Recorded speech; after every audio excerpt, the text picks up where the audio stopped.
Praise the Lord. Welcome to kids Bible school. Hello kids, ఎలా ఉన్నారు అందరూ? ఈరోజు మన పాఠాన్ని స్టార్ట్ చేసుకుందామా? ఈరోజు మనం నేర్చుకోబోయే పాఠము ప్రత్యక్షపు గుడారము 4వ భాగము. మన పాఠాన్ని స్టార్ట్ చేసుకునే ముందు వేద గ్రంథం నుంచి వాక్యాన్ని చదువుకుందాం. నిర్గమాకాండము 36వ అధ్యాయము 3వ వాక్యము. ఆ పని చేయుటకై వారు పరిశుద్ధ స్థలం యొక్క సేవ కొరకు ఇశ్రాయేలీయులు తెచ్చిన అర్పణములన్నిటినీ మోషే యొద్ద నుండి తీసుకొనిరి. అయినను ఇశ్రాయేలీయులు ఇంకా ప్రతి ఉదయమున మనఃపూర్వకముగా అర్పణములను అతని యొద్దకు తెచ్చుచుండిరి. Praise the Lord. కిడ్స్, మనము ముందు భాగంలో ఏం నేర్చుకున్నామంటే, ప్రత్యక్ష గుడారంలో 3 ముఖ్యమైన విభాగాలు ఉన్నాయని, అందులో మొదటి విభాగమైన బయట ఆవరణము, అలాగే ఆ బయట ఆవరణంలో కలిగి ఉన్న పరికరములన్నిటిని గురించి మనము వివరంగా ముందు భాగాల్లో తెలుసుకున్నాము. మరి ఈ దినమున ఏం తెలుసుకోబోతున్నామంటే, రెండవ విభాగమైనటువంటి పరిశుద్ధ స్థలమును గురించి, ఆ పరిశుద్ధ స్థలంలో ఉన్నటువంటి పరికరముల గురించి వివరంగా తెలుసుకోబోతున్నాము. పరిశుద్ధ స్థలము నిర్మింపబడవలసిన కొలతలు ఏవనగా, పొడవు 20 మూరలు, వెడల్పు 10 మూరలు, ఎత్తు 10 మూరలు. ఈ పరిశుద్ధ స్థలములోనికి ప్రవేశించడానికి అహరోనుకిని అతని కుమారులైనటువంటి యాజకులకు ప్రవేశము కలదు. వీరికి పరిశుద్ధ స్థలంలోనికి ప్రవేశించడానికి సంవత్సరంలో అన్ని దినములు అనుమతి కలదు. పరిశుద్ధ స్థలములో 3 ముఖ్యమైన వస్తువులు ఉంచబడెను. అవేవనగా ధూపవేదిక, దీపవృక్షము, సన్నిధి రొట్టెల బల్ల.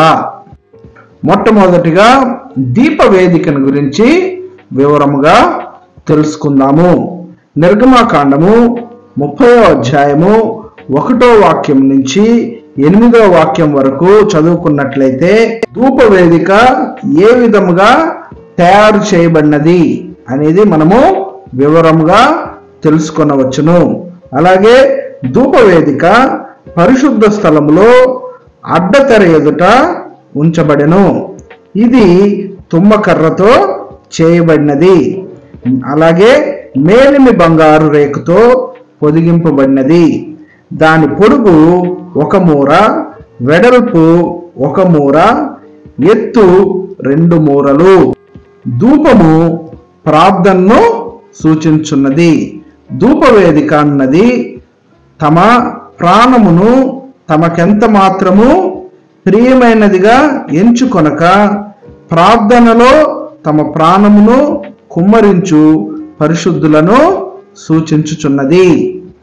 ఈ ప్రార్థించే పరిశుద్ధులు ఏం చేస్తారంటే, తమ జీవితములను ప్రార్థన కొరకు మాత్రమే త్యాగం చేసుకొని, అలాగే తమ ప్రాణమును ఎంత మాత్రమును వారికి ప్రీతిగా ఎంచుకొనక బలియాగముగా తమను తాము సమర్పించుకొను పరిశుద్ధులై ఉన్నారు.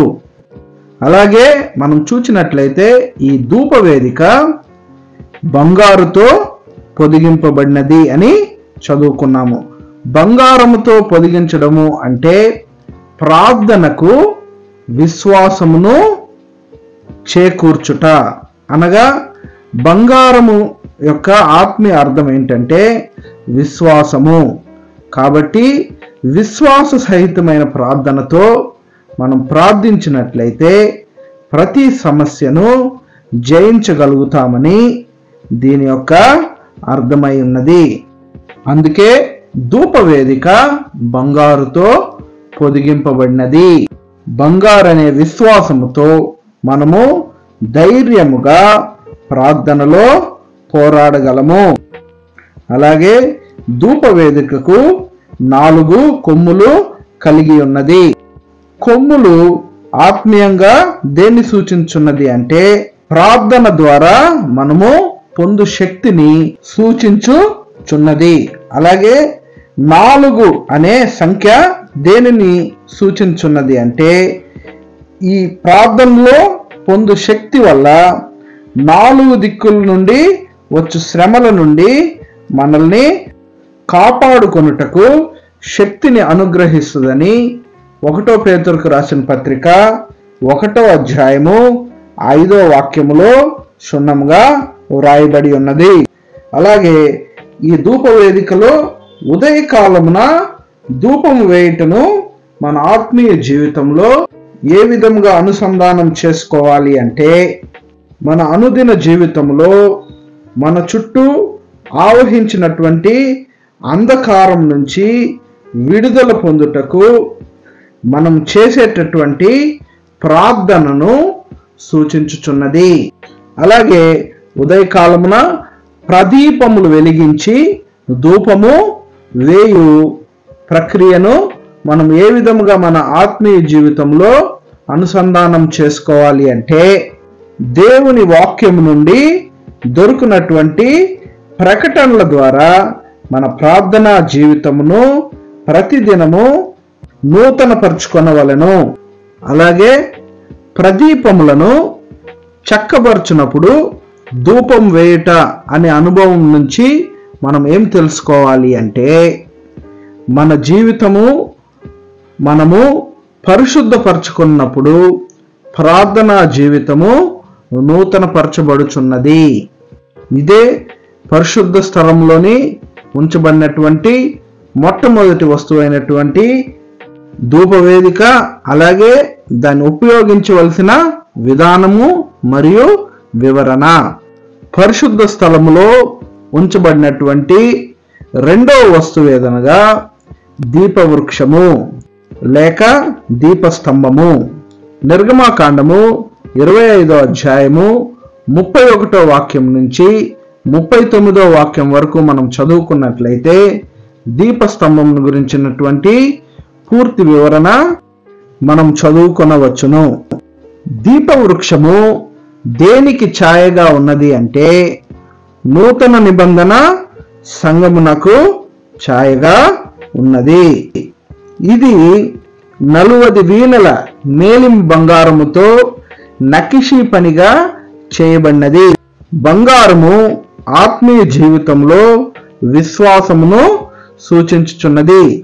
1 పేతురు రాసిన పత్రిక 1వ అధ్యాయము 7వ వాక్యం మనం చదివినట్లయితే పరిశుద్ధాత్మ యొక్క బాప్తిస్మం పొందిన జనులందరూ ఏ విధముగా విశ్వాసం యొక్క ఏకత్వంలోనికి తీసుకొని రాబడి సంపూర్ణులుగా చేయబడుచున్నారో దీపవృక్షము దానికి సాదృశ్యముగా ఉన్నది. దీపవృక్షము దిమ్మ మీద నిలబెట్టబడినది. దిమ్మ లేకుండా దీపవృక్షము నిలబడలేదు. దిమ్మ క్రీస్తుని సూచించుచున్నది. సంగమను శరీరమునకు క్రీస్తు శిరస్సై ఉన్నాడు. కొలొస్సీయులకు రాసిన పత్రిక 1వ అధ్యాయము 18వ వాక్యంలోను మరియు 2వ అధ్యాయము 10వ వాక్యంలోను, అలాగే ఎఫెసీయులకు రాసిన పత్రిక 1వ అధ్యాయము 22 మరియు 23 వాక్యములు మనము క్షుణ్ణముగా పరిశీలించినప్పుడు అక్కడ ఏమని వ్రాయబడి ఉన్నది అంటే క్రీస్తు మనలను భరించున్నాడు గనక మనము ఆయనకు విధేయులై అణిగి ఉండవలెను. దేవుని నామమునకు మహిమ కలుగును గాక. ప్రకాండము గురించి తెలుసుకుందాము.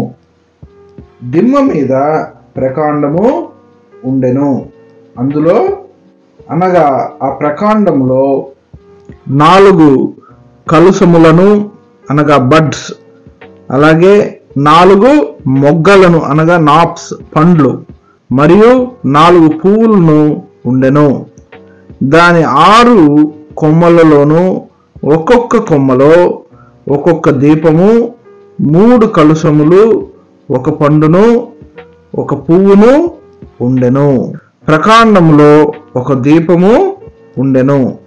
ప్రకాండము మన ఆత్మీయ జీవితంలో దేనిని సూచించున్నది అంటే అపోస్తలులను, ప్రవక్తలను సూచించుచున్నది.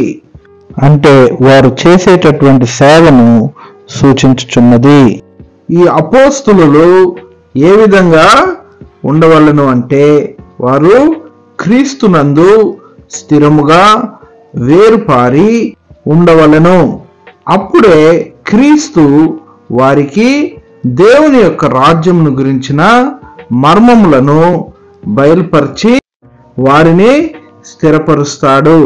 అప్పుడు ఇతరులు వారితో సహవాసం చేయుటకు ముందుకు వచ్చి వారి మీద ఆధారపడి జీవిస్తారని మనం ఎఫెసీయులకు రాసిన పత్రిక 2వ అధ్యాయము 19 మరియు 20 వాక్యములు చదువుకున్నట్లయితే మనకు వివరముగా అర్థమవుతుంది.